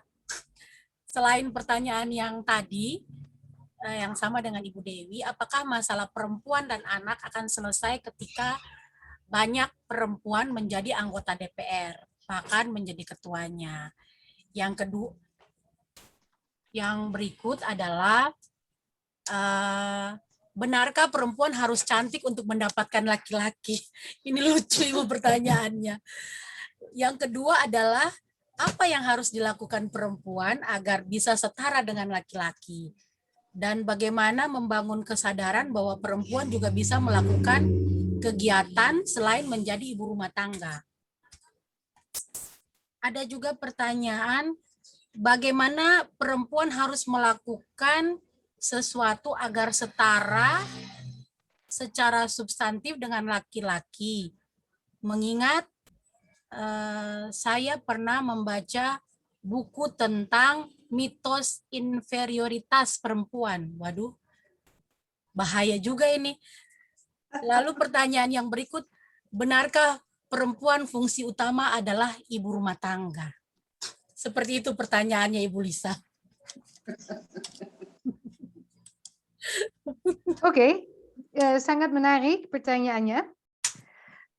Pertanyaan pertama tentang apakah masalah perempuan akan selesai kalau lebih banyak kursi diduduki oleh perempuan. Saya sepakat dengan jawaban dari Ibu Ratna yang tadi. Yang bilang bahwa tidak semua masalah akan selesai. Tapi yang penting mungkin untuk diakui juga bahwa kalau diversitas naik, jadi lebih banyak suku, lebih banyak jenis kelamin, lebih banyak orang dari daerah diwakili, itu bisa satu faktor yang sangat positif untuk mengurangi korupsi dan mengurangi politik uang. Ya, karena kalau seperti dulu saya juga tinggal di Aceh dan kebanyakan laki-laki duduk di warung kopi. Dan di situ semua kebijakan ditentukan. Ya, karena perempuan dianggap tidak boleh masuk ke warung kopi, jadi mereka juga tidak diberikan kesempatan untuk bersuara, untuk mempengaruhi kebijakan yang telah dipikirkan atau dirancang oleh laki-laki.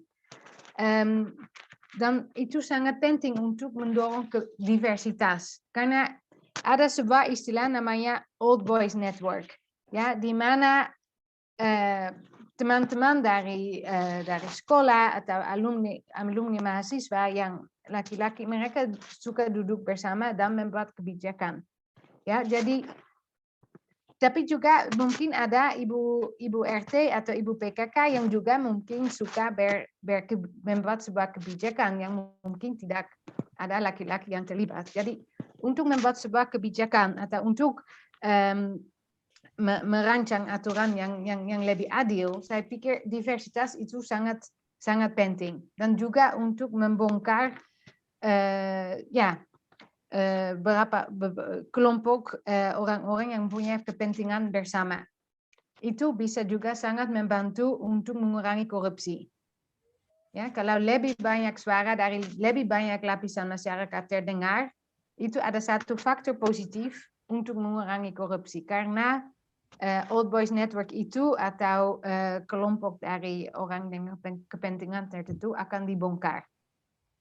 Jadi yang positif saya pikir untuk selesaikan masalah, semua masalah di masyarakat, saya pikir yang sangat penting adalah untuk mendorong diversitas. Ya, itu tidak hanya dengan perwakilan perempuan, tapi itu juga dengan perwakilan orang muda, kan itu masa depan mereka yang dirancang di DPR. Kan, tapi juga ada orang lansia yang harus diwakili, orang tua yang harus diwakili, dan juga orang dari seluruh daerah, dari setiap provinsi, setiap kota perlu diwakili juga, karena setiap provinsi mengalami masalah atau tantangan tertentu. Dan sudah ada banyak riset juga bahwa semakin banyak diversitas juga korupsi akan turun, karena tidak mudah lagi untuk berpihak pada kelompok tertentu. Apakah harus cantik untuk berposisi di bidang politik? Tentu tidak. Yang penting bersuara, punya keterampilan pimpinan, punya keterampilan juga untuk mendengar tentang masalah yang ada di masyarakat. Kecantikan itu tidak faktor utama. Tidak. Ya, perempuan harus lakukan apa? Itu pertanyaan ketiga. Itu maaf, pertanyaan tentang apa? Perempuan harus lakukan apa? Untuk, maaf, lupa pertanyaannya. Tunggu sebentar, Ibu. Perempuan. Itu yang sebelum mitos. Bagaimana perempuan harus melakukan sesuatu agar setara secara substantif dengan laki-laki, mengingat dia pernah membaca karya Evelyn Reed berjudul Mitos Inferior Perempuan. Oh ya, saya tidak baca buku itu. Ya, yang saya pikir akan sangat membantu kalau perempuan mencari sebuah role model, melihat, oh, perempuan ini sudah melakukan sesuatu yang saya juga ingin lakukan, dan coba tanya role model itu untuk menjadi atau coach, untuk membantu dan untuk mendapat keterampilannya dan pengetahuan yang perlu untuk maju ke depan. Jadi itu satu rekomendasi kepada saya, untuk mencari role model dan mencari satu mentor atau coach supaya bisa berbincang dan bisa belajar tentang cara-cara untuk mendapat atau menduduki posisi itu. Ya, itu mungkin, dan ya akan juga sangat membantu untuk coba. Ya, kalau kita tidak coba, kita tidak pernah tahu apakah bisa atau tidak. Jadi itu akan sangat penting. Dan juga nanti kalau perempuan dapat anak, tolong juga mendorong anak perempuan untuk main di luar, ya, untuk main dengan mobil. Tidak ajak anak perempuan saja untuk memasak dan berikan bantuan di rumah tangga, ya. Kalau nanti Anda dapat anak laki-laki, juga bisa diajak untuk masak, untuk berikan bantuan di rumah tangga. Itu juga ada langkah-langkah yang bisa diambil supaya generasi baru juga setara, dan ada perempuan yang berani keluar, dan ada laki-laki yang juga bersedia untuk memberikan bantuan rumah tangga. Saya pikir Anda sebagai rumah tangga bisa berperan besar di situ. Oh, Bu Fancy tertawa terus. Ya, itu tidak mudah karena itu juga tergantung suami kan, dia punya kebiasaan seperti apa. Tapi itu untuk masa depan, untuk generasi baru, saya pikir itu ada langkah yang bisa diambil. Ya, dan ya tentu saja ibu tidak perlu di rumah tangga. Saya pikir itu ada tanggung jawab laki-laki dan perempuan. Dan sebuah pernikahan akan gembira kalau setiap anggota dari pernikahannya bisa maju dan bisa manfaatkan keterampilan yang punya. Jadi tidak berdasarkan jenis kelamin perempuan harus masak dan duduk di dapur. Nah. Itu pertanyaan saya pikir. Jawabannya, ya. Sudah dijawab kan? Iya Ibu Lisa, memang stereotip perempuan ini luar biasa yang dibangun ya Ibu, karena selalu dikatakan bahwa perempuan ini selalu tidak boleh ngapain sekolah tinggi-tinggi, pasti buntut-buntutnya harus di dapur saja. Kemudian ketika lahir kita sudah langsung diperkenalkan bahwa perempuan harus menyukai warna pink. Lalu harus bermain boneka, bukan bermain mobil-mobilan. Itu yang seharusnya dirubah mindset itu mungkin. Kemudian banyak hal-hal yang juga tidak penting yang seharusnya kita tidak boleh jadikan itu patokan di budaya patriarki, sehingga itu harus dirubah. Saya teringat bahwa ketika saya di NGO dulu sebelum menjadi dosen, waktu menjadi aktivis, ada teman-teman yang bercerita begini, saya mau mencari istri, tetapi saya tidak mau mencari istri seperti Fancy, karena istri seperti Fancy terlalu mengerti gender. Karena bagi mereka, laki-laki seharusnya mencari istri yang bisa masak, bisa di dapur, memenuhi kebutuhan mereka. Padahal seperti perempuan seperti Fancy atau seperti saya juga sebenarnya bisa melakukan itu, tetapi dengan fungsi-fungsi yang lebih baik. Misalnya tetap bekerja di dunia dan tugas saya, tetapi juga bisa di dapur. Tetapi itu kemudian menjadi stereotip bagi laki-laki, sehingga mereka takut ketika mau cari calon istri seperti kita wanita-wanita karir. Ya Ibu Non, terakhir pertanyaan untuk Ibu Non. Ini Ibu, romantismenya. Pertanyaannya gini Ibu, bagaimana keadaan perempuan akar rumput dalam membicarakan politik, khususnya di pilkada? Yang kedua, bagaimana membuat perempuan peduli politik untuk bicara dan berdaya terkait hak politik? Lalu yang ketiga, perempuan berpolitik tidak hanya soal pemilihan tetapi kemaslahatan masyarakat. Bagaimana pandangan Ibu?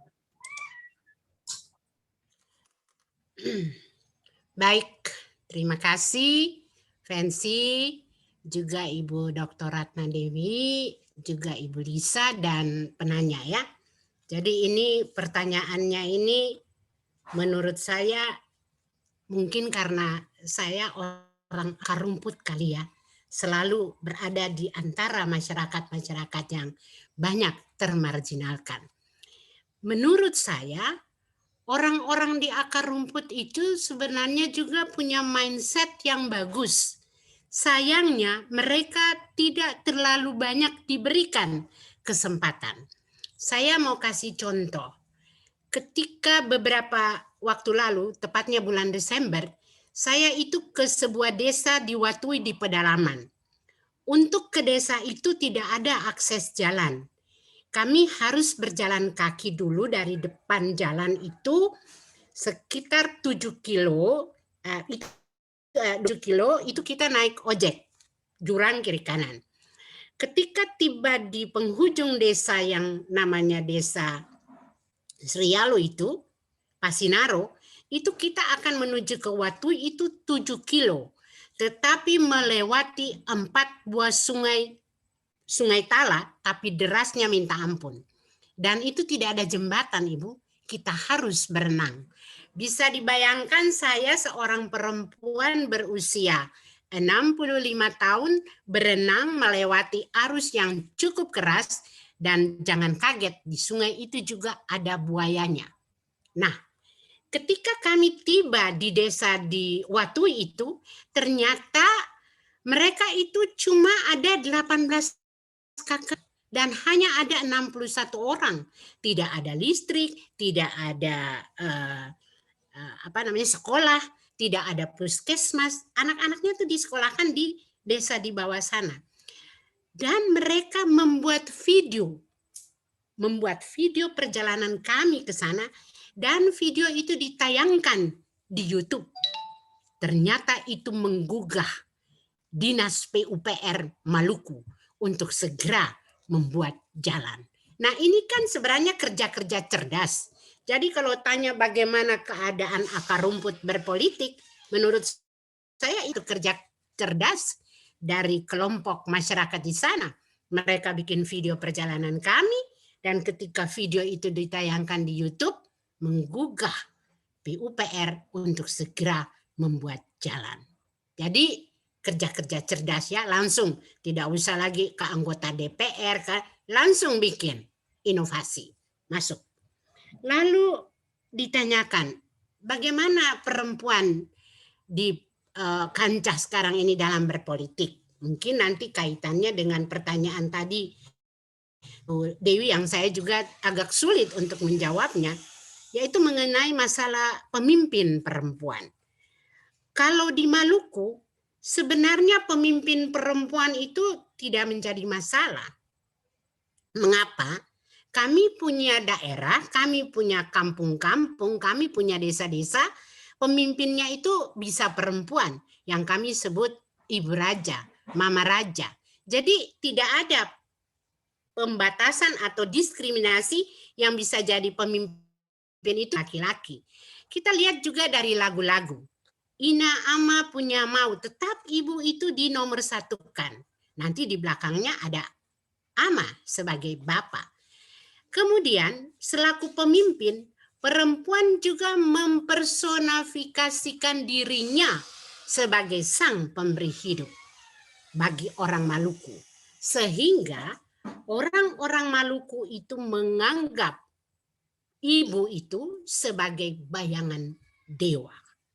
Jadi tidak menutup kemungkinan orang di Maluku ini bisa berkelahi hanya gara-gara sepotong tanah.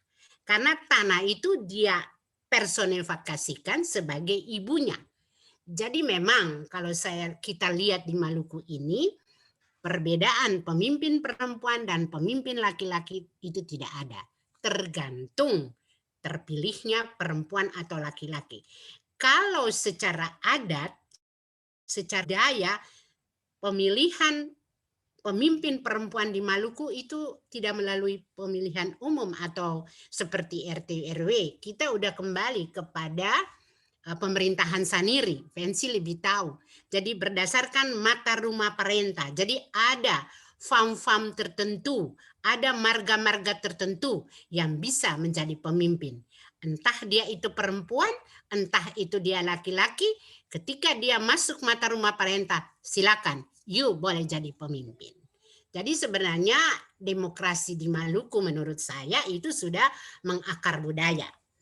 Kemudian kemaslahatan orang banyak. Ya ini tentu menjadi PR untuk kita semua. Kita maunya yang bagus, kita maunya yang baik supaya kemampuan perempuan katakanlah atau kemampuan perempuan untuk bisa meratifikasi kehidupan akar rumput atau katakanlah untuk kemaslahatan orang banyak itu terwujud. Tentu kita punya banyak cara. Bukan saja kita mesti jadi anggota DPR. Kita jadi orang-orang di pasar, orang-orang sebagai pedagang, sebagai ibu-ibu rumah tangga, dan konotasi ibu rumah tangga itu kan pekerjaan menurut saya yang memang selalu distereotipkan. Saya kasih contoh. Di KTP di perempuan petani, kepala keluarga itu tidak pernah perempuan. Padahal sebenarnya itu perempuan yang jadi kepala keluarga, selalu ditaruh ibu rumah tangga. Akibatnya apa? Ada bantuan-bantuan yang ditujukan kepada kepala rumah tangga, notabene laki-laki, akhirnya perempuan tidak mendapat. Nah, ini kan contoh-contoh yang sebenarnya harus kita perjuangkan, bukan saja perempuan yang perjuangkan, tapi juga laki-laki, seperti yang telah diungkapkan oleh para narasumber terdahulu. Jadi menurut saya bahwa perempuan dalam kiprah berpolitik itu bukan saja ketika nanti kita duduk di anggota DPR, tapi di dalam seluruh aspek kehidupan kita dimanapun kita berada, entah itu di desa, di RT RW, di musrembang des, atau di mana saja, kita sudah harus bergandengan tangan dengan laki-laki untuk kepentingan kemaslahatan hidup orang banyak. Saya pikir itu yang bisa saya jawab. Jadi memang persoalan perempuan dan politik ini sampai kapanpun akan sulit untuk kita kita bendung, karena terus-menerus akan terus melaju dengan pekerjaan-pekerjaan kita ke depan, dengan banyak masalah-masalah yang tentu akan kita temui ke depannya. Tapi harus yakin dan percaya bahwa ketika kita melakukan sesuatu yang baik, pasti hasilnya baik. Kalau prosesnya itu baik, pasti hasilnya juga baik. Hasil tidak pernah menyangkali proses. Saya pikir demikian. Terima kasih. Terima kasih Ibu Prof. Non Sausilawane. Dan luar biasa, ternyata perempuan-perempuan juga tepat waktu. Karena dengan waktu yang direncanakan, pas kita sudah tepat jam 5 sore, waktu Indonesia bagian timur, maka dengan berakhirnya jawaban dari Ibu Prof. Non Sausilawane tadi, maka acara seminar kita di sore hari ini boleh berakhir. Saya hanya ingin mengatakan bahwa perempuan itu adalah makhluk yang paling mulia, dan ketika diciptakan Tuhan menjadikan perempuan dari tulang rusuk laki-laki, bukan dari tulang kepala untuk menjadi pemimpin, bukan dari tulang kaki untuk menjadi hamba, tetapi dari tulang rusuk yang dekat dengan hati untuk dicintai dan disayang. Jadi perempuan sebagai penolong, bukan sebagai pengawas atau sebagai hamba dari laki-laki. Dengan demikian seminar kita di sore hari ini boleh berakhir. Kami mengucapkan terima kasih kepada para narasumber, dan saya kembalikan kepada Ibu MC, Ibu Vika Saia. Terima kasih Ibu Dr. Lubrek selaku moderator kita pada saat sore hari ini.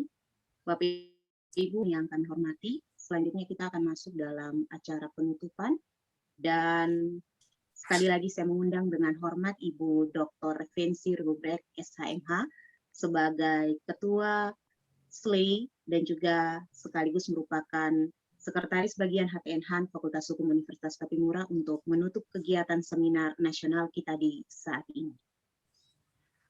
Bapak Ibu sekalian, para peserta, para narasumber yang saya hormati, para pimpinan OKP dan pimpinan fakultas yang juga turut hadir di saat ini, atas nama pimpinan saya mengucapkan beribu-ribu maaf karena memang hari ini berpapasan atau bertepatan dengan wisuda sarjana di Universitas Patimura, sehingga biasanya para pemimpin hadir untuk acara-acara ini, tetapi kemudian sampai dengan saat ini masih ada prosesi, sehingga mereka tidak hadir. Cuman Pak Dekan yang lari tadi untuk membuka acara, karena menganggap bahwa ini acara sangat penting dan bertepatan dengan tanggal 21 April yang biasa kita peringati sebagai Hari Kartini. Tetapi kita juga tidak boleh lupa bahwa jauh sebelum RA Kartini memperjuangkan emansipasi, ada Martha Christina Tiahahu tahun 1818 yang sudah berjuang untuk memperjuangkan hak-hak kita sebagai perempuan yang sama dengan laki-laki. Lalu yang terakhir saya mengucapkan terima kasih kepada para narasumber, Ibu Ratna Dewi Petalolo, Komisioner Bawaslu RI, Ibu yang sangat saya hormati dan saya cintai, teman saya. Kemudian Ibu Lisa Hedrick dari Belanda, terima kasih Ibu yang sudah bangun pagi-pagi untuk mempersiapkan dan juga untuk mengikuti seminar kita dan membawa materi yang luar biasa di sore hari ini. Ibu Non Sausilawani, Prof, luar biasa Prof. Semoga kami menjadi seperti Prof dan tetap Prof menjadi motivator buat kami. Dengan mengucapkan puji syukur kepada Tuhan Yang Maha Kuasa, saya menutup dengan resmi acara seminar kita di saat ini. Sekian dan terima kasih. Assalamualaikum warahmatullahi wabarakatuh. Shalom, namo buddhaya, dan salam kebajikan. Terima kasih Ibu Dr. Yubrek.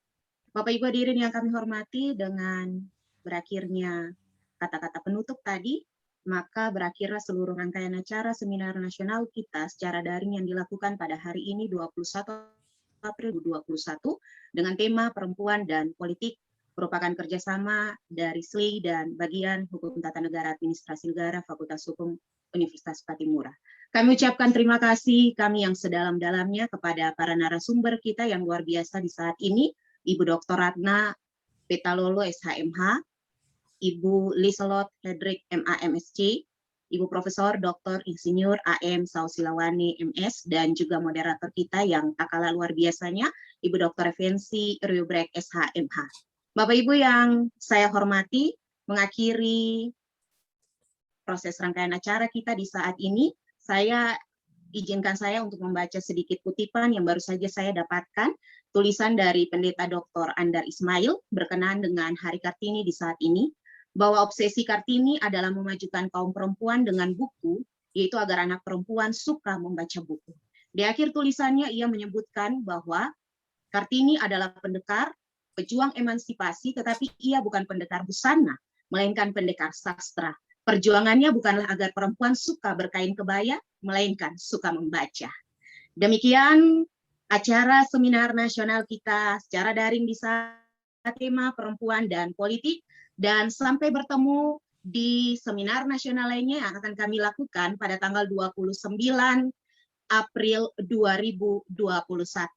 Selamat sore dan selamat mempersiapkan diri untuk berbuka puasa bagi semua basudara di bagian timur Indonesia, dan selamat siang untuk semua yang berada di Indonesia bagian barat dan tengah. Terima kasih Bapak Ibu semua. Ibu Ika, mungkin video di-on-kan, kita foto bersama dulu. Dari tadi video on Ibu. Semua mahasiswa maksudnya Ya, peserta. Bapak Ibu semua peserta, tolong video dihidupkan. Kita akan ada dalam sesi foto bersama. 1, 2, 3.